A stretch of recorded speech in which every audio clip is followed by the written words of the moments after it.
और यूहन्ना को एक एक डिटेल याद है। यहाँ पर आगे लिखा है कि उसने अपने ऊपरी कपड़े भी उतारे, एक अंगोछा भी लिया और एक बर्तन में पानी भी डाला। सब कुछ एक एक चीज याद है। क्यों यूहन्ना को याद है? क्योंकि जब प्रभु यीशु उठे होंगे कि सब लोग खाना खा रहे हैं, ध्यान से सोचें कि अगर कोई अगर हम चार पांच लोग या एक ग्रुप 15-20 लोग बैठकर मिलकर खाना खा रहे हैं, अचानक से कोई बंदा उठे, अपनी शर्ट उतारना शुरू कर दे और अंगोछा लेकर पानी पकड़कर पाँव धोना शुरू कर दे, तो एक हम हैरान हो जाएंगे, हाँ ये क्या कर रहा है, ये क्यों हो रहा है, अरे हम तो खाना खा रहे थे, ऐसा क्या करना शुरू कर दिया। तो ये एक ऐसा मोमेंट था, एक ऐसी घड़ी थी सब लोगों के लिए जो सबको हैरान कर देने वाली थी। और इस कारण ये डिटेल कभी भी चेलों से जुदा नहीं हुई, ये कभी भी डिटेल चेलों से अलग नहीं हुई। उन्हें एक एक बात याद रही, एक एक मोमेंट याद रहा जो जो भी प्रभु यीशु ने यहां पर किया था। तो लिखा यहां पर कि प्रभु यीशु उठे और अपने ऊपरी कपड़े उतार कर अंगोछा लेकर, फिर आगे लिखा है कि तब बर्तन में पानी डालकर, ओके वचन 5 में, तब बर्तन में पानी भरकर चेलों के पांव धोने और जिस अंगोछे से उसकी कमर बंधी हुई थी उसी के साथ उन्हें वाइप करना, उन्हें सुखाना यानी उन्हें साफ करना प्रभु यीशु ने शुरू कर दिया। अब ये बहुत ही अद्भुत है, ये बहुत ही अद्भुत है। क्योंकि ये जो जॉब प्रभु यीशु यहां पर कर रहे हैं, जो काम प्रभु यीशु यहां पर कर रहे हैं, ये काम होता था सबसे सबसे सबसे नीच नौकर का। जो सबसे नीच नौकर होता था ना, ये उसका काम होता था। बंधुआ गुलाम होता था, सबसे लोएस्ट, सबसे नीचे, ये उसका काम होता था। जो कुक है, जो खाना बनाने वाला, ये उसका काम नहीं है। जो सफाई करने वाला घर की, ये उसका काम नहीं है। जो सबसे नीच काम होते थे, कचरा साफ करना, कचरा उठाना, ये वो ऐसे लोएस्ट काम, उसको दिया जाता था ये रिस्पॉन्सिबिलिटी कि भैया जब भी कोई गेस्ट बाहर से घर को आ रहे हैं, तो घर में एंटर करने से पहले तुम्हें उनके पांव धोने हैं, उनके पांव को साफ करना है। अब अद्भुत बात यह है कि प्रभु यीशु जो खुद परमेश्वर है, जो खुद इतने अद्भुत काम कर रहे हैं, जो पूरे फेमस हो चुके हैं, पूरे एरिया में सब लोग उन्हें जानते हैं कि प्रभु यीशु कितने अद्भुत हैं, कितने महान है। ये प्रभु यीशु एक नौकर का रूप धारण कर रहे हैं, वो भी ऐसा नौकर जो कि सबसे ज्यादा नीच होगा, उससे उसके जैसे बन रहे हैं, उसके जॉब को ये खुद कर रहे हैं। तो ये अब मैं यहां पर चाहता हूं कि आप ध्यान से सुने, ध्यान दें, अब पूरा नोटिस करें, क्योंकि यहीं से प्रभु यीशु की सेवकाई शुरू हुई थी, यहीं से प्रभु यीशु की जिंदगी की शुरुआत हुई थी, मैं कहूंगा। हाँ, सबसे पहले जब लिखा है कि प्रभु यीशु खाना खाते खाते उठे, तो प्रभु यीशु अपने कंफर्ट, अपने आराम से उठे। ये उठना, प्रभु यीशु जब अपने सिंहासन पर विराजमान थे इस दुनिया में आने से पहले, वो उठे उस सिंहासन से जो स्वर्ग में था, अपने आराम से उठे और दुनिया में आने का उन्होंने फैसला किया। फिर प्रभु यीशु मसीह जब अ, जन्म लिया उन्होंने चरनी में, प्रभु यीशु ने एक गरीब, एक बड़े नॉर्मल से परिवार में जन्म लिया। चाहते तो राजाओं के घर में पैदा हो सकते थे, ऐसी फैमिली, ऐसे परिवार थे जो बड़े कंफर्टेबल, बड़े आरामदायक जिंदगी गुजार रहे थे। लेकिन नहीं, प्रभु यीशु की जिंदगी की शुरुआत भी वहीं से हुई थी। पूरे एक नीच जगह से जन्म लिया, कहाँ? जहां पर जानवर होते हैं, जहां पर पूरी बदबू वहां पर आ रही है, उस जगह पर प्रभु यीशु मसीह का जन्म हुआ। अपने आप को इतना नीच किया है, इतना ज्यादा नीच किया है। शुरुआत वहां से हुई है, अब एंड भी वैसे ही हो रहा है। प्रभु यीशु की सेवकाई का एंड भी वैसे ही हो रहा है। ध्यान से सुनने वाली बात है ये, जो शुरुआत है एंड भी वैसा ही है, बदला नहीं है, बदला नहीं है। अब ऐसा नहीं कि हाँ भैया हम तो थोड़ा मशहूर हो गए हैं, अब तो लोग जानने लगे हैं, अब तो बड़े अद्भुत काम भी हम करते हैं, अब तो जो ऊंची ऊंची पोजीशनों वाले लोग हैं वो भी कभी कभी आ जाते हैं मिलने के लिए, तो बड़ा नाम हो गया अपना। अभी कुछ समय पहले लोगों ने, जब हम शहर में एंट्री कर रहे थे, लोगों ने अपने चादरें, अपने कपड़े, अपने क्या बोलते हैं उसको, डालियां तोड़कर हमारे कदमों में रखी थी, इतना स्वागत किया था हमारा, इतना वेलकम किया था। अब तो हम कुछ बन गए हैं। नहीं, ये बात भी प्रभु यीशु की जिंदगी में नहीं आई। और ये चीजें हमें हम्बलिंग करने वाली हैं। आज अगर हम चर्च में आराम से बैठे हुए हैं, और अगर किसी भाई या किसी बहन को चर्च में थोड़ी सी रिस्पॉन्सिबिलिटी मिल जाती है, हाँ भैया अब चर्च में लीड करना शुरू करेंगे, हाँ भैया हम आपको वर्शिप का समय देते हैं, अब आप वर्शिप लीड करना शुरू करोगे, तो हाँ हम उड़े फिरते हैं, फूले फिरेंगे अंदर ही अंदर से। हाँ हम तो कुछ बन गए हैं, दूसरों से बात करना कम हो जाएगी, हम तो कुछ स्पेशल है चर्च में। ओह, ध्यान रखें कि शुरुआत कैसे करी थी, एंड कैसे हो रहा है। प्रभु यीशु ने जो शुरुआत करी थी, एंड भी बिल्कुल वैसे ही हुआ। फिर एक और चीज मैं चाहता हूं हम नोटिस करें, जब प्रभु यीशु ने अपने कपड़े उतारे, इसका मतलब क्या? प्रभु यीशु ने अपने आप को जब खाली किया, अपने आप को अपनी जो महिमा थी उससे खाली किया। वो महिमा के कपड़े उतारने का मतलब है यहाँ पर। प्रभु यीशु मसीह ने जब पानी लिया और वचन लिखा कि पाँव को धोना या साफ करना शुरू कर दिया। ये पाँव आज तो हमारे पास बड़ी फैसिलिटीज है। हम सॉक्स पहन कर रख सकते हैं और इतनी गंदगी भी नहीं है जितनी उस समय हुआ करती थी। तो पाँव बड़े गंदे थे, पूरी डस्ट लगी हुई है, खेतों से होकर आना जाना पड़ता है इन्हें, और कोई प्रॉपर जूते भी नहीं है। तो पैर बहुत ज्यादा गंदे होते थे। और प्रभु यीशु ने क्या किया, पानी लिया और उन गंदे पाँव को धोना शुरू कर दिया। इसका क्या मतलब है? प्रभु यीशु ने अपना लहू बहाया, अपना लहू दिया और अपने लहू के साथ हमें धोया, हमें वॉश किया। हम जो गुनाह में, पाप में, बुराई में गंदे थे। ये एक तस्वीर चल रही है प्रभु यीशु की आत्मिक जिंदगी की। और यहाँ पर जो कर रहे हैं ये एक पिक्चर है, ये एक हम कह सकते हैं टाइप है। This is just a type of what he is doing in the spiritual realm। जो वो आत्मिक दुनिया में कर रहे हैं उसकी एक संसारिक तस्वीर है कि अपने हाथों के साथ जब वो पानी के साथ इनके पाँव धो रहे हैं, इसका मतलब ये है कि वो अपना लहू देकर हमें शुद्ध करने वाले हैं। फिर आगे जब हम वचन 12 में आ जाते हैं, आप पीछे स्टडी करेंगे लेकिन 12 में मैं चाहता हूं एक बार आए हम। 13 का 12 में, यूहन्ना 13:12 लिखा है यहाँ पर कि जब उसने उनके पांव धो चुका तो अपने कपड़े पहनकर फिर बैठ गया। अपने कपड़े पहन लिए, फिर से कपड़े पहन लिए और बैठ गया। इन दोनों बातों को याद रखें, फिर से कपड़े भी पहन लिए और बैठ भी गया। और जब मैंने कपड़े उतारने की बात करी तो मैंने कहा था कि अपनी महिमा से अपने आप को खाली करना। He laid aside all the glory that he had. जो महिमा उसके पास थी उसे उसने साइड कर दिया था, वचन में ऐसा लिखा है। तो अब वापस जब हम वचन 12 को पढ़ते हैं तो यहां पर ऐसा लिखा है कि प्रभु यीशु ने अपने कपड़े पहनकर फिर से बैठ गया उसी जगह पर, कहां, जहां से वो उठे थे। अब इसका आत्मिक मतलब क्या है? प्रभु यीशु वही महिमा जिससे उन्होंने अपने आप को खाली किया था, वो महिमा दोबारा वापिस उन्हें मिली जब इस दुनिया को छोड़कर, मुर्दों में से जिंदा होकर वापिस अपने पिता के दाहिनी ओर जाकर बैठे हैं। दाहिनी ओर जाकर बैठे हैं। यहां पर लिखा है वापिस उसी जगह पर बैठ गया। यस, वापिस वहीं बैठ गए जहां से प्रभु यीशु आए थे और उसी महिमा को पहन लिया जो महिमा ऑलरेडी उसके पास थी। हाँ, मैं चाहता हूं कि हम यहां पर एक वचन खोल लें, आगे आ जाएं।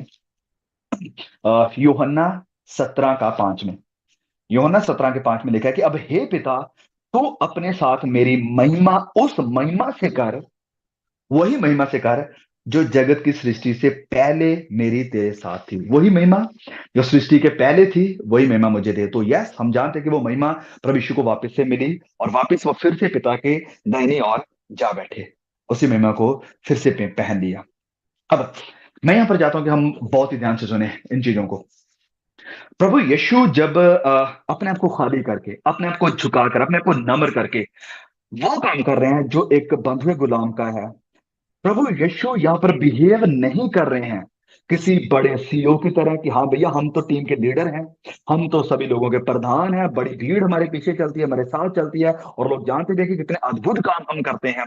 नहीं, प्रभु यीशु यहाँ पर किसी सीईओ की तरह बिहेव नहीं कर रहे हैं, किसी सुपरिटेंडेंट की तरह बिहेव नहीं कर रहे हैं और किसी मैनेजर की तरह बिहेव नहीं कर रहे हैं कि हमें तो ऑर्डर ही देने कि भैया ये कर दो वो कर दो। प्रभु यीशु चाहते हैं तो ऑर्डर दे सकते थे किसी भी चेले को कि हाँ जरूरत है कि हम अपने पाँव साफ करें क्योंकि बड़ी बदबू आ रही है, हम खाना खा रहे हैं, अच्छा नहीं लग रहा है, तो चलो उठो, कोई ना कोई आप में से बंदा उठे और पाँव साफ करना शुरू करे। प्रभु चाहते तो ऐसे कर सकते थे, but he himself took the responsibility.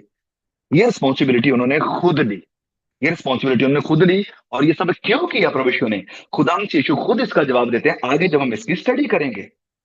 मेरे प्रियो, जो लोग संसारिक मन वाले हैं, मैं सिर्फ बाहरी लोगों की बात नहीं कर रहा हूं, मैं मसीहत के अंदर की भी बात कर रहा हूं।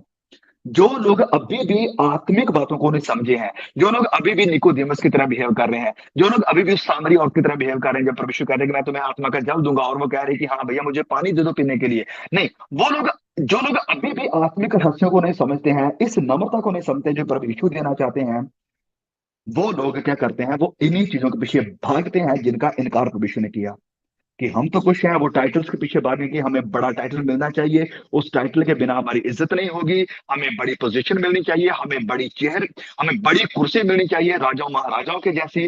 फिर लोगों को पता चला गया कि हाँ हम स्पेशल हैं, हम अलग हैं, दूसरों से थोड़ा सा ऊंचे हैं, ऊपर हैं, नॉर्मल लोगों के समान नहीं है। और ये एक बहुत बड़ी प्रॉब्लम है, आपको बता रहा हूँ, क्रिश्चियनिटी के अंदर है और मैं खुद इन चीजों का सामना कर चुका हूँ। कई लोगों से ये सुन चुका हूं, कई जगहों पर मैं देख चुका हूं। कि कई जो सो कॉल्ड अपने आप को मिनिस्टर कहते हैं, अपने आप को गॉस्पेल सिंगर कहते हैं, वो कहते हैं कि हमें थोड़ी ऐसी जगह मिलनी चाहिए, हम लोगों से थोड़ा अलग होकर रहेंगे, लोगों के साथ हमें मिलना जुलना नहीं है, लोगों के साथ घुलना मिलना नहीं है, नहीं तो हम आम हो जाएंगे, हमारी कोई इज्जत नहीं करेगा, हमें थोड़ा सा स्पेशल होकर रहना है, थोड़ा सा साइड होकर रहना है, अपनी जो लोग इज्जत दे रहे हैं हमें उसे बनाकर रखना है। और बनाकर कैसे रखेंगे? अगर हम थोड़ा सा लोगों से अलग रहेंगे। ओ, उनका मन अभी भी संसार पर है, वो संसारिक आदर चाहते हैं।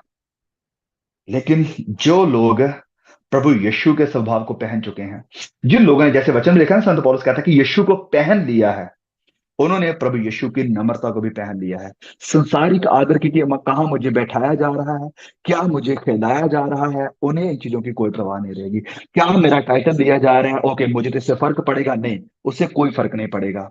प्रभु यीशु की अद्भुत बात यह है, जैसे मैंने कहा, कि जैसे शुरुआत उन्होंने करी थी, एंड भी वैसा ही किया। जैसे नम्रता से उन्होंने शुरू की थी अपनी सेवकाई, वैसे ही नम्रता से एंड भी हो रहा है।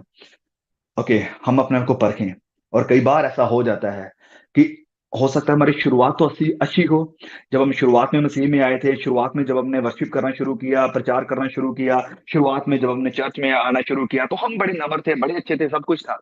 लेकिन जैसे जैसे रिस्पॉन्सिबिलिटी मिलती गई, जैसे जैसे लोग जानने लगे, जैसे जैसे लोगों के सामने हम आने लगे, जैसे जैसे लोगों के आंखों में हम चढ़ने लगे, तो वैसे वैसे ये घमंड का टीका भी, इंजेक्शन भी हमें चढ़ने लग गया। ये मेडिसिन, ये जो गंदी दवाई है घमंड की, ये भी चढ़ने लग गई।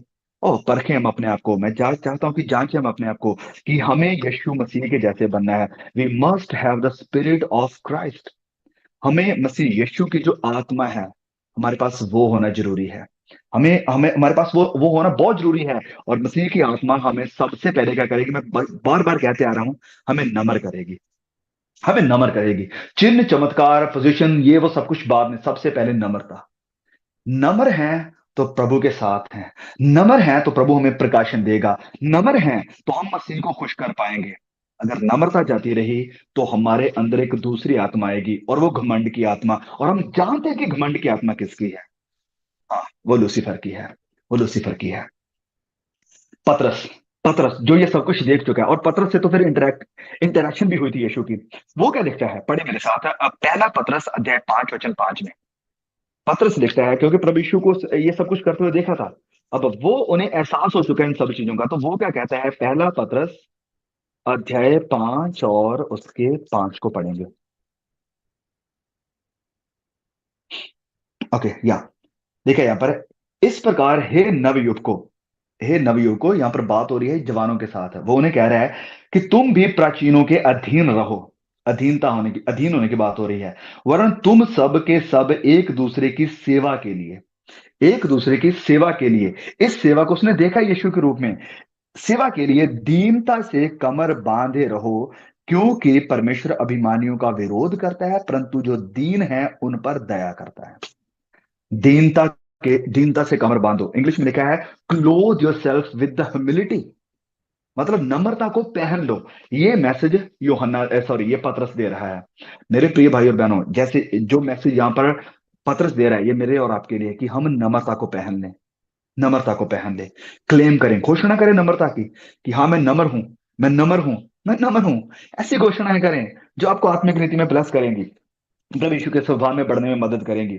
ओके, वचन 6 में फिर क्या लिखा है आगे? जब वह शमौन पतरस के पास आया, तब शमौन ने उससे कहा कि हे प्रभु, क्या तू मेरे पांव धोता है? ओके, तो यहाँ पर जो पतरस है वो थोड़ा अनकंफर्टेबल है। तो ये लाजमी है, ये हम ये नहीं कहेंगे कि हाँ पतरस ने यहाँ पर गलत किया। हो सकता है पतरस ये सोच रहा हो कि यार किसी ने मना नहीं किया, ये तो हमारा मास्टर जो गुरु है, हमारा टीचर है, ये गलत कर रहा है, ऐसा नहीं करना चाहिए। मैं उसका दास होते हुए, चेला होते हुए कैसे अपने पाँव अलाउ कर सकता हूँ कि मेरा मास्टर मेरे पाँव साफ करे? तो पतरस यहाँ पर थोड़े से अनकंफर्टेबल हुए हैं। और हो भी सकता है अगर आपका चर्च का पास्टर आपके घर में आए, आप खाना खाने के लिए, और आप चाहते हैं कि आप अपने पास्टर के पाँव धोएं, तो बदले में वो कहे कि हाँ भैया आप बैठो, मैं आपके पाँव धोना चाहता हूं, तो आप कहेंगे नहीं पास्टर जी ऐसा मत करो, आप कैसे हमारे पाँव धो सकते हैं? तो सेम चीज यहाँ पर पतरस के साथ भी, वो थोड़ा अनकंफर्टेबल है। लेकिन प्रभु यीशु से क्या कहते हैं? यीशु ने उसको कहा कि जो मैं करता हूं तो उसे अभी नहीं जानता, परंतु इसके बाद समझेगा। जो मैं अभी कर रहा हूं ना, अभी तुझे इसकी कोई समझ में नहीं आ रही, आपको अभी आपकी समझ में बाहर है, लेकिन तो अभी समझेगा थोड़ी देर के बाद, जब मैं आपसे बात करूंगा आपको समझ में आ जाएगी। जब समय गुजर जाएगा आपको समझ आ जाएगा। तो पतरस को वाकई समझ में आ चुका था, जब ऑलरेडी हम उसके खत से पढ़ चुके हैं, पहला पतरस 5 का 5 में उसे समझ आ गया था बाद में, लेकिन यहाँ पर उसे समझ में नहीं आया था। One day you will understand, प्रभु यीशु से ये कह रहे हैं। मेरे प्रिय भाइयों और बहनों, हो सकता है आप किसी ऐसे अनकंफर्टेबल सिचुएशन से होकर जा रहे हो, जैसे पतरस होकर गया। हो सकता है आपकी जिंदगी में ऐसी कोई चीज चल रही हो जो आपको परेशान कर रही है, आपको अच्छी नहीं लग रही है, कि ये कैसे, ये क्यों। प्रभु यीशु की इस बात को याद रखो कि जो कुछ भी हो रहा है, अभी तुम इसे अभी तुम इसे नहीं समझोगे, लेकिन एक समय आएगा तुम समझोगे कि ये सब कुछ क्यों आपके साथ हो रहा था, इन चीजों के थ्रू होकर आप क्यों गुजरे थे। ओके, फिर आगे देखिए वचन 8 में प्रभु यीशु से कहते हैं कि तू मेरे पाँव नहीं कभी ना धोएगा। ये सुनकर यीशु ने उससे कहा कि यदि मैं तुझे ना धोऊं तो तेरे साथ मेरा कुछ भी साझा नहीं। प्रभु यीशु से कहा कि नहीं नहीं नहीं प्रभु, तू मेरे पाँव नहीं धो सकता। मैं नहीं चाहूंगा कि आप मेरे पाँव को धोएं, मेरे पाँव को टच करें, नहीं, ऐसा नहीं कर सकते। लेकिन प्रभु यीशु ने कहा कि अगर मैं तेरे पाँव को नहीं धोता हूं तो तेरा कोई भी मेरे साथ नाता नहीं है, रिश्ता नहीं है। If we don't allow Jesus to wash our feet, if you do not allow Jesus to wash us daily, day by day, अगर हम नहीं चाहते हर दिन, हर शाम, हर पल कि यीशु हमें साफ करे, शुद्ध करे, तो हमारा उसके साथ कोई नाता नहीं है। हो सकता है आप किसी पाप से होकर जा रहे हैं और आप नहीं चाहते कि प्रभु यीशु आपको उस पाप के साथ इंटरफेरेंस करे। हो सकता है आपकी जिंदगी में कोई भी दिक्कत है, कोई भी दिक्कत मतलब पाप की कोई दिक्कत है, कि झूठ बोलना आपकी आदत है। हो सकता है पैसे का हेरफेर करना आपकी आदत है। हो सकता है दूसरों के ऊपर कुड़ना, दूसरों के साथ दूसरों के साथ जेलसी रखना, ये आपकी आदत है, और आप नहीं चाहते कि प्रभु यीशु इस मेरी आदत में इंटरफेरेंस करे। तो आपका यीशु के साथ कोई नाता नहीं। अगर आप अलाउ नहीं करते कि यीशु आपको हर बुराई से शुद्ध करे, साफ करे, आपको धोए, तो प्रभु यीशु कहते हैं कि आपका मेरे साथ कोई नाता नहीं है, कोई हमारा साझा नहीं है। फिर वचन 9 और 10 में कहते हैं, शमौन पतरस ने फिर जब ये सुना कि अच्छा तो ये बात है, तो फिर वो कहते हैं कि ओ हे प्रभु, तो मेरे पाँव ही नहीं वरन हाथ और सर को भी धो दे, मुझे पूरा नहला दे। और यीशु ने उससे कहा कि जो नहा चुका है ऑलरेडी, उसे पांव के सिवाय और कुछ धोने की जरूरत नहीं है, परंतु वह बिल्कुल शुद्ध है और तुम शुद्ध हो, परंतु सब के सब नहीं। हाँ, सब लोग शुद्ध नहीं है, सब शुद्ध नहीं है। जो यहाँ पर संगत बैठी हुई थी, जो असेंबली यहाँ पर बैठी हुई थी। ओके, ना, यहाँ पर इसका क्या मतलब, जो नहा चुका, नहा चुके का मतलब जो नया बर्थ, जो नया जन्म, जो नए सिरे से पैदा हो चुका है। इस चीज की बात ऑलरेडी प्रभु यीशु मसीह ने कही थी यूहन्ना अध्याय 3 में। जो ऑलरेडी नए सिरे से पैदा हो चुका है, उसे बार बार नए सिरे से पैदा होने की जरूरत नहीं है। उसे बार बार अपनी मां के कोख में जाने की जरूरत नहीं है। उसे बार बार प्रभु यीशु को क्रूस के ऊपर चढ़ाने की जरूरत नहीं है। अब क्या जरूरत है? अब जरूरत है, अगर आपने सच में, हाँ, मैं फेक कन्वर्जन की बात नहीं कर रहा हूं कि आपने झूठा मूठा, बस किसी ने कहा था बपतिस्मा लेना है तो आपने ले लिया, आपके पास्टर ने आपको प्रेशराइज किया तो आपने बपतिस्मा ले लिया। नहीं नहीं, अगर आपने सच में रूह और मन की सच्चाई के साथ मसीह यीशु को स्वीकार किया है, मसीह यीशु में जन्मे हैं, नया जन्म हुआ है, तो आपको दोबारा से नए जन्म की जरूरत नहीं है। आपको अब जरूरत है साफ होने की। अब आपको जरूरत है डेली अपने आप को शुद्ध करने की, अपने आप को वॉश करने की, हर रोज। और आप कहेंगे क्या हर रोज? यस, ये बात हमें यीशु मसीह ने भी सिखाई थी, जब उसने प्रार्थना सिखाई, द लॉर्ड्स प्रेयर, प्रभु वाली प्रार्थना में उसने कहा दिन प्रतिदिन हमें वो प्रार्थना करनी। और प्रार्थना क्या थी कि हमें हमारे बुराई से शुद्ध कर, जो पाप हमने किए हैं उनसे हमें शुद्ध कर। ओके, वचन 10 और 11 में फिर क्या लिखा है, वह तो अपने पकड़वाने वाले को जानता था, इसीलिए उसने कहा कि तुम सब के सब शुद्ध नहीं हो, शुद्ध नहीं हो।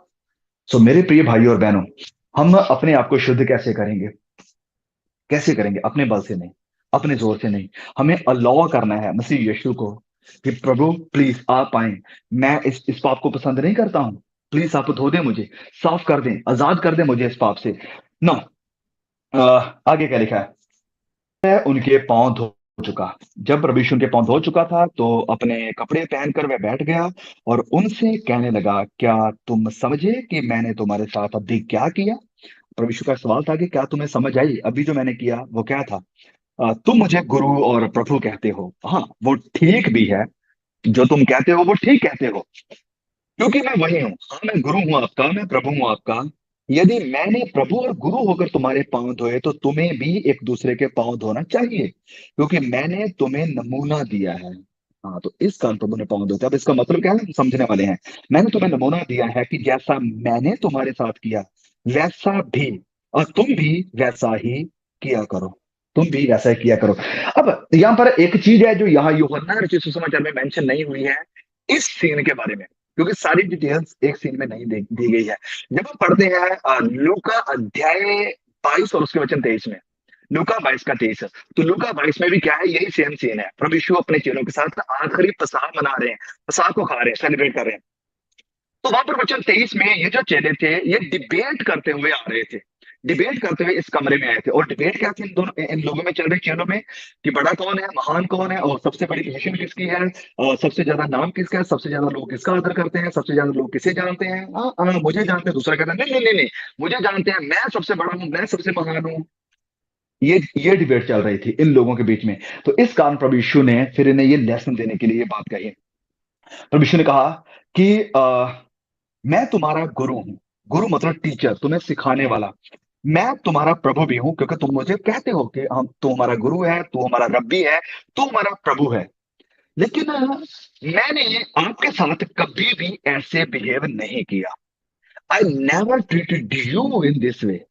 मैंने कभी भी तुम्हारे साथ ऐसे ट्रीट नहीं किया कि जैसे मैं बड़ा तुम्हारा सीईओ बैठा हूं, तुम्हारा सुपरिटेंडेंट हूं, तुम्हारे ऊपर कंट्रोल करने वाला हूं। बोला कि मैंने तुम्हारे साथ कभी ऐसे बिहेव नहीं किया कि मैं आप सब लोगों में से सबसे बड़ा हूं, तुम्हें मेरी सेवा करनी चाहिए, और जो मैं ऑर्डर देता हूं उसे मानना चाहिए। नहीं, प्रभु यीशु ने ऐसे कभी भी उनके साथ ट्रीट नहीं किया कि हाँ भैया आओ मेरे पाँव धो दो, चलो मेरे लिए ये करके आओ, चलो मेरे लिए ये लेकर आओ। नहीं, प्रभु यीशु ने जब इस संसार में थे तो कभी भी ऐसे बिहेव नहीं किया। उनके साथ भाइयों के जैसा बिहेव किया, अपनों जैसा बिहेव किया। और प्रभु यीशु यहाँ पर कहते हैं that you need to imitate me with the same spirit. आपको भी मेरी ही तरह एक दूसरे के, प्रभु यीशु ने कहा, पैर पाँव धोने चाहिए, क्योंकि मैंने तुम्हें ये नमूना दिखाया, मैंने ये तुम्हें एग्जाम्पल दी है। तो जैसे मैंने कहा, ट्रेडिशन क्या था कि जो डस्टी, गंदे, धूल चढ़े हुए जो पांव होते थे, उन्हें साफ करने का हक या अधिकार होता था, काम होता था।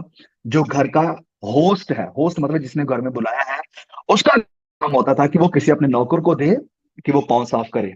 लेकिन अब क्योंकि यहाँ इस कमरे में जहाँ पर चेले और उनका मास्टर बैठा हुआ है, यानी मसीह यीशु बैठे हुए हैं, तो यहाँ पर ये काम करने वाला कोई भी नहीं है। यहाँ पर ये रिस्पॉन्सिबिलिटी किसी की भी नहीं है, ये ड्यूटी किसी के भी हाथ में नहीं है। कोई सर्वेंट यहाँ पर नहीं है, कोई नौकर यहाँ पर था ही नहीं, वो बंधुआ गुलाम कोई भी यहाँ पर नहीं था। तो इस कारण प्रभु यीशु ने एक जरूरत को देखा, तो उन्होंने खुद इस काम को, इस रिस्पॉन्सिबिलिटी को, इस जिम्मेदारी को, इस ड्यूटी को करना शुरू कर दिया। He himself did that. क्योंकि वहां पर कोई नहीं है जो पांव साफ करेगा, तो प्रभु यीशु ने उस रिस्पॉन्सिबिलिटी को खुद लिया। वो डर्टी काम, वो गंदा काम, वो पांव धोने का काम करने वाला कोई भी नहीं था। तो प्रभु यीशु ने देखा कि कोई नहीं है करने वाला, तो वचन में यहां पर लिखा है कि उन्होंने ये काम खुद किया। और हमें प्रभु यीशु से यहां इस अध्याय से, इस वचनों से ये सीखने की जरूरत है। ये एग्जाम्पल है हमारे लिए। प्रभु यीशु ने कहा कि मैं तुम्हारे लिए, ये यहां पर लिखा है कि मैंने तुम्हारे लिए ये एक नमूना रखा है। एक नमूना मतलब उदाहरण, एक एग्जाम्पल रखी है। हमें ये करना चाहिए, जैसा मैंने किया वैसे ही तुम भी। यहां पर लिखा है क्लियरली वचन 15 में, क्योंकि मैंने तुम्हारे लिए एक नमूना दे दिया कि जैसा मैंने तुम्हारे साथ बिहेव किया, तुम्हारे साथ ये किया, तुम भी वैसा ही किया करो। तुम्हें भी वैसा ही करना है। As I did you need to do the same. इसका क्या मतलब, if you find any need of your brother और योर सिस्टर, अगर आप किसी अपने भाई, अपने बहन की किसी जरूरत को देखते हो, अपने चर्च में या कहीं भी, जिन्हें आप जानते हो कि उन्हें जरूरत है किसी चीज की, आपको पता है कि हाँ उन्हें ये चीज चाहिए, आप नहीं वेट करेंगे कि हाँ कोई और बंदा आए और वो इसके लिए काम करे। नहीं, अगर आप कर सकते हैं, अगर आपके पास क्षमता है करने की, अगर आप कर सकते हैं, तो प्रभु यीशु ने कहा कि ऐसा करो, ऐसा करो। वो काम चाहे कितना भी लो हो सकता है, कितना भी हाई हो सकता है, कितना भी गंदा भी हो सकता है, कि लोग सोच कर कहेंगे यार मैं अगर ये किसी का ये काम करूंगा तो लोग मेरे बारे में क्या सोचेंगे। अगर मैंने चर्च में चेयर इकट्ठी करना शुरू कर दी तो लोग कहेंगे अरे ये तो वर्शिप लीडर है, चेयर इकट्ठी कर रहा है, अरे ये तो प्रचार करता है, ये चेयर इकट्ठी कर रहा है, ये तो जो नीचे बिछे हुए हैं उनको इकट्ठे करता फिर रहा है, ये काम कर रहा है, ये तो चर्च को साफ कर रहा है, झाड़ पोछा कर रहा है, अरे ये तो लीडर है ना चर्च का, ये क्यों कर रहा है। हाँ, अगर हम इन्हीं सोचों में रहेंगे तो हमारे अंदर यीशु का स्वभाव नहीं है, यीशु की आत्मा नहीं है। और ये असल प्यार है। प्रभु यीशु ने कहा अपने आप को नमन कर देना, फिर चाहे दूसरे क्या सोचते हैं, दूसरे क्या कहते हैं, फर्क नहीं पड़ता है। और दूसरे के इंतजार में नहीं रहना कि हाँ वो करेगा, यार मैं थोड़ी ना कर सकता, ये मेरा काम थोड़ी ना है। मैं ये काम नहीं करूंगा, दूसरा करेगा। और प्रभु यीशु ने कहा कि ग्रेटर वही है, महान वही है जो अपने आप को नीच करने के लिए तैयार है, जो अपने आप को नम्र करने के लिए तैयार है। If I being as your teacher, अगर मैं जो तुम्हारा गुरु, जो तुम्हारा प्रभु, जो तुम्हारा सिखाने वाला, तुम्हारा उद्धार करता हूं, अगर मैंने अपने आप को नम्र किया, ऐसा किया, किसी को जरूरत में देखा, समय की जरूरत को देखा तो मैंने ये किया, तो आपको भी ऐसा करना चाहिए। आपको भी ऐसा करना चाहिए, तो ही तुम्हारे अंदर मेरा स्वभाव है, तो ही तुम्हारे अंदर मेरी आत्मा है। नो, इससे पहले वचन 13 में परमेश्वर ने क्या कहा था कि do you understand what I did, कि क्या तुम्हें पता है, क्या तुम्हें पता है कि मैंने क्या किया। सेम सवाल प्रभु यीशु का मेरे लिए है, आपके लिए है, कि क्या आपको पता है कि यीशु ने ये क्या किया और ये क्यों किया। अब क्योंकि आप समझ गए हैं, अब क्योंकि आप जान गए हैं कि प्रभु यीशु ने खुद कह दिया कि एक नमूना, एक एग्जाम्पल है तुम्हारे और मेरे लिए। अब क्योंकि हम समझ गए हैं, तो हम क्या करेंगे। क्या सिर्फ इसे नॉलेज में रखना है कि ओ भैया अब तो मुझे वचनों का प्रकाशन मिल गया, अब तो मुझे पता चल गया कि ओके इसका मतलब ये है, इसका मतलब ये है, तो अब मैं किसी को सिखा सकता हूं। नहीं, अगर हमारा ये एटीट्यूड है इन चीजों को जानने के बाद, oh we have missed the point completely. जो बात प्रभु यीशु यहां पर हमें सिखाने की कोशिश कर रहे हैं, हमारे पल्ले नहीं पड़ी वो बात, हमें समझ में नहीं आई बात है। अगर हमें नॉलेज मिल गई है तो हमें सिखाने वाले नहीं, हाँ सिखाएं जहां कहीं मौका मिलता है, लेकिन सबसे पहले क्या जरूरी है, अप्लाई करना अपनी जिंदगी में। और यही बात आगे प्रभु यीशु वचन 16 में कहते हैं। ओके, 16 में सबसे पहले वो क्या कहते हैं कि मैं तुमसे सच सच कहता हूं कि दास अपने स्वामी से बड़ा नहीं, और ना भेजा हुआ अपने भेजने वाले से। बोले कि क्या दास बड़ा होता है अपने स्वामी से? नहीं ना, नहीं ना होता। और जिसको भेजा गया है, क्या वो भेजने वाले से बड़ा होता है? नहीं ना। अगर ऐसा नहीं है तो मैं आपको बता रहा हूं, मैं तुम्हारा मास्टर हूं, मैं तुम्हारा स्वामी हूं, मैं तुम्हें भेजने वाला हूं, और तुम मुझसे बड़े नहीं हो। ये लगोगे हाँ भैया हम तो यीशु से भी बड़े बन गए हैं, हम तो यीशु से भी महान बन गए हैं, लोग हमारे पाँव के तले अपने हाथ रखेंगे, हम चल कर जाएंगे, लोग हमारे पाँव हमारे पाँव के तले अपने हाथ रखेंगे, हम ऐसे होकर जाएंगे, हमारे लिए बड़ा एसी का इंतजाम होना चाहिए, ये सब होना चाहिए, बड़ी कंडीशन, बड़ी शर्तें रख के हम ये काम करेंगे। ओ मैं थोड़ी ना ये काम कर सकता हूँ, और ये मेरे लिए नहीं है, ये तो कोई और बहन आएगी वो साफ करेगी, ये मेरी ड्यूटी नहीं है। क्या यीशु से बड़े हैं क्या हम? यही पॉइंट पर यीशु यहाँ वचन 16 में कह रहे हैं कि क्या तुम मुझसे बड़े हो? नहीं ना, तुम मुझसे बड़े नहीं हो। मैं तुम्हारा स्वामी हूं, मैं तुम्हारा भेजने वाला हूं, तुम मुझसे बड़े नहीं हो। तो तुम्हारा स्वभाव फिर कैसा होना चाहिए? क्या वो मुझसे बढ़कर होना चाहिए? क्या मेरे से, क्या आपकी एक्सप्रेशन मुझसे बड़ी होनी चाहिए? ओ नहीं, नहीं नहीं नहीं। परमेश्वर ने कहा कि अगर उन्होंने हरे पेड़ के साथ ऐसा किया, सूखे के साथ क्या ना करेंगे। अगर मैंने तुम्हारे साथ ऐसा बिहेव किया, तो तुम्हें भी आपस में एक दूसरे के साथ संसार में रहते हुए ऐसा ही बिहेव करना पड़ेगा, ऐसा ही बिहेव करना चाहिए भी। ये नॉलेज काफी नहीं है। अब वचन 17 में ध्यान से सुने क्या कहा प्रभु यीशु मसीह ने। तुम ये बातें जानते हो, अब तुम्हें ये बातें पता चल गई है, अब ये तुम्हें प्रकाशन मिल गया है, अब तुम जान गए हो वचनों की सच्चाई क्या है, अब तुम जान गए कि इसका मतलब क्या है, कि क्यों प्रभु यीशु ने अपने चेलों के पांव धोए थे। अब तुम जान गए हो सारी गहराइयों को, अब तुम समझ गए हो सारे प्रकाशन को, जो शायद हो सकता है आपको पहले नहीं पता थे, अब समझ गए। तो अब क्या? और यदि उन पर चलो तो धन्य हो। हाँ, ध्यान से पढ़े इस वचन को। यदि इस पर चलो तो धन्य हो। परमेश्वर ने ऐसा नहीं कहा कि हाँ अब तुम्हें बातें जान गए हो, अब अगर तुम इसे अपने दिमाग में रखो तो तुम धन्य हो। नहीं, अगर तुम इनके ऊपर विश्वास करो तो धन्य हो। नहीं, अगर तुम इन्हें ये लोगों को सिखाओ तो धन्य हो। ऐसा भी नहीं कहा। परमेश्वर ने कहा अगर तुम इन पर चलो तो धन्य हो। You know the truth, that is not enough. Obey what you know. आप इस सच्चाई को जान गए हो, ये काफी नहीं है। जो सच्चाई, जो प्रकाशन आपको मिला है, उसके अकॉर्डिंग चलना, उसके अकॉर्डिंग अपनी जिंदगी गुजारना, उसे प्रैक्टिकली अपनी जिंदगी में अप्लाई करना शुरू कर दो, वो सबसे ज्यादा जरूरी है। यहाँ पर परमेश्वर ने ये नहीं कहा कि नॉलेज काफी नहीं है, जानना जरूरी नहीं है, जानना जरूरी है। जानना जरूरी है, नॉलेज जरूरी है। आज मैं कई प्रचारकों को देखता हूँ, वो नॉलेज के खिलाफ ही प्रचार कर रहे हैं। नॉलेज जरूरी नहीं होती भैया, नॉलेज इकट्ठा करना जरूरी नहीं है, नॉलेज नॉलेज नहीं नहीं नहीं नहीं नहीं नहीं। नॉलेज जरूरी है। वचन अगर नॉलेज जरूरी ना होती ना, तो ये जो बाइबल की 66 किताबें हैं ये हमारे पास ना होती, ये हमारे पास ना होती। बस यही मैसेज होता कि हाँ यीशु आए, हमारे लिए मरे, हमें उसके ऊपर विश्वास करना है, उसके पास जाएंगे, दैट्स इट। नहीं, ये सारी बाइबल क्यों, ये इतने पेजेस क्यों, ये इतनी आयतें, इतने चैप्टर्स क्यों? हमें नॉलेज देने के लिए कि भैया क्या है, कैसे है, क्यों करना है, कैसे करना है, क्या करना है। नॉलेज जरूरी है। वचन में यह भी एक चीज को लेकर श्राप भी मिला है कि मेरे लोग बिना ज्ञान के नाश हो रहे हैं, बिना नॉलेज के नाश हो रहे हैं। तो नॉलेज जरूरी है, लेकिन नॉलेज अकेली अगर हो जाती है तो वो फरीसीवाद को पैदा करती है, फरीसीवाद को। नॉलेज बहुत है लेकिन उसे कभी जिंदगी में अप्लाई नहीं किया तो फरीसी बनते जाओगे आप। नॉलेज अकेली जरूरी नहीं है, नॉलेज प्लस ओबीडियंस। यस। सो नॉलेज को आप साइड नहीं कर सकते।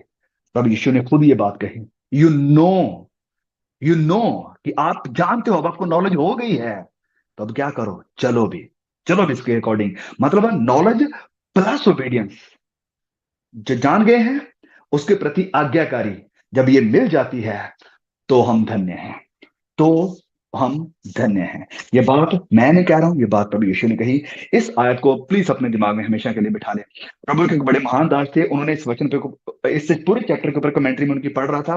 उन्होंने कहा पूरे चैप्टर का अगर एक वचन मैं निकालूं तो वो यही वचन होगा कि तुम ये बातें जानते हो, यदि इन पर चलो तो धन्य हो। ये आयत अगर आप आज पूरी स्टडी से कुछ भी ना लेकर जाएं, मैं चाहता हूं कि इस आयत को जरूर ले लें, इस आयत को जरूर ले लें, प्लीज, मेरी रिक्वेस्ट है आपसे।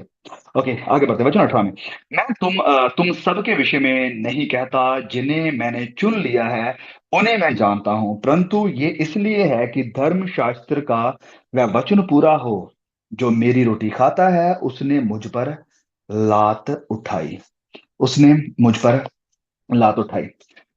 प्रभु ने कहा कि एक फिर से पिक्चर को याद रखें, कॉन्टेक्स्ट को कभी नहीं भूलना है। कॉन्टेक्स्ट क्या है? एक कमरे में प्रभु यीशु अपने चेलों के साथ बैठे हुए हैं, मतलब एक मसीह संगति चल रही है, मतलब एक असेंबली चल रही है, एक फेलोशिप हो रही है। और फेलोशिप किन लोगों की? विश्वासियों की, जो सब क्रिश्चियन यहाँ पर इकट्ठे हुए हैं। और किसकी प्रेजेंस में, किसकी उपस्थिति यहाँ पर? यीशु मसीह की उपस्थिति है। ये बात प्रभु यीशु ने चर्च में कही है। चर्च क्या है? चर्च कोई बिल्डिंग नहीं, मैं हमेशा कहता हूं। चर्च क्या है? जहां कहीं विश्वासी लोग इकट्ठे होते हैं। विश्वासी ही असल में हम चर्च हैं। तो ये बात प्रभु यीशु ने कही है चर्च में, कि चर्च में आप 12 में से भी all of you are not chosen, आप में से सब के सब चुने हुए नहीं हो, आप में से कुछ हैं जो चुने हुए नहीं हो।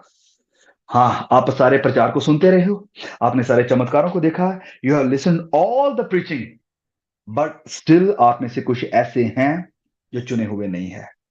इस असेंबली में, इस कलीसिया में एक था जो पकड़वाने वाला था, एक था जो धोखा देने वाला था।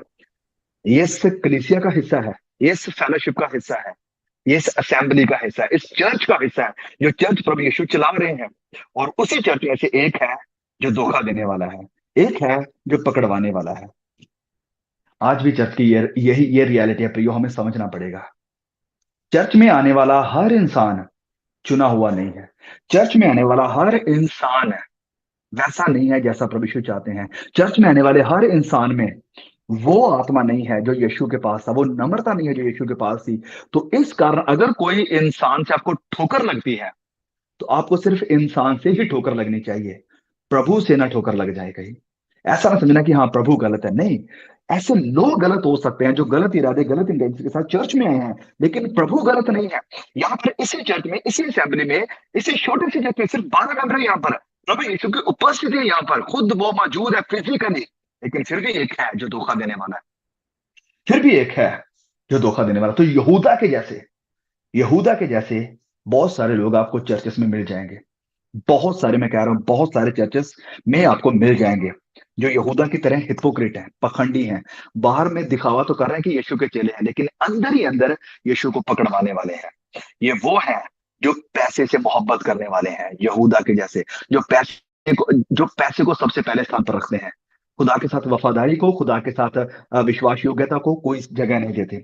ये वो हैं जो यीशु का जहां चाहे, जब दिल चाहे इनकार कर देते हैं, जो यीशु से मुकर जाते हैं, जो यीशु को पकड़वा देते हैं। जहां कहीं थोड़ा पैसा मिल गया, जहां कहीं थोड़ा काम का लोभ मिल गया, अभी अगर हम ऐसा कर देते हैं कि जहां कहीं मौका मिले कि मेरा थोड़ा फायदा हो रहा है, वहां पर प्रभु का इनकार कर दिया, यही है यहूदा के जैसा स्वभाव, यही है प्रभु को पकड़वा देना। तो आपको ध्यान से सुने, ये इससे यहूदा के बारे में, प्रभु यीशु इसके बारे में पहले से ही जानते थे कि यहूदा ऐसा है और ऐसा वो करने वाला है।